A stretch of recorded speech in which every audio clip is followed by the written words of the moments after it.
clustering. So group of data set, we have to divide the large number of data sets into sub data sets, right? So other clustering so we are going to see about case study in k-means clustering, right? So they are giving 8 points in that. Listen. So we have to given A1 to A8, that is data sets, that is given data sets. In that given data sets, first step is we are choosing random selection of centroid based clusters. That is, we have in the questions they have mentioned what is k value. If they did not mention, right, you have to take any default values like that 2 or 3 like that. We have to take default values, right? So among that given data sets, we have choosing k equal to 3, right? So in that first step, we have to choose the random selection of centroid based clusters. Okay, so that is in the k equal to 3. So we have to choose 3 data sets in that. So first I have choose the A1 and A4, A7. That is C1, C2, C3. So A1 is 2, 10 and A4 is 5, 8 and A7 is 1, 2. So this is the given data sets. We have chosen that 3 centroid values, right? So we have to find out the table for given 8 data sets they have given.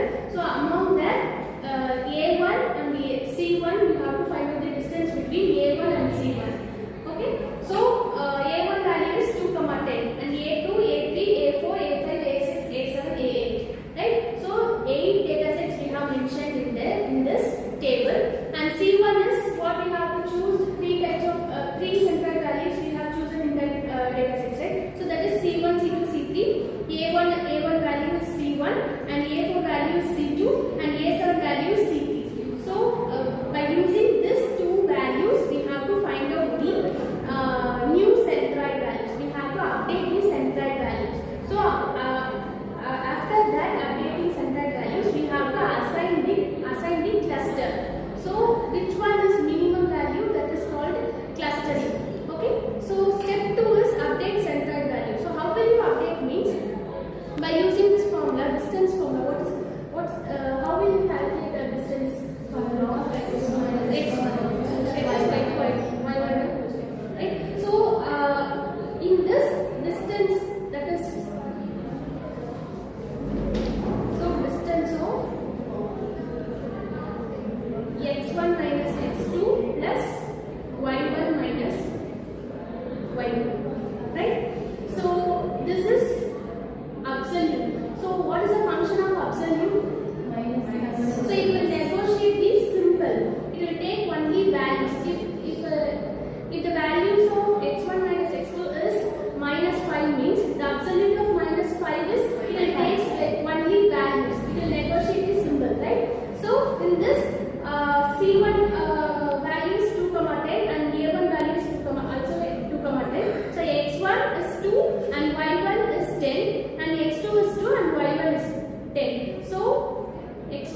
table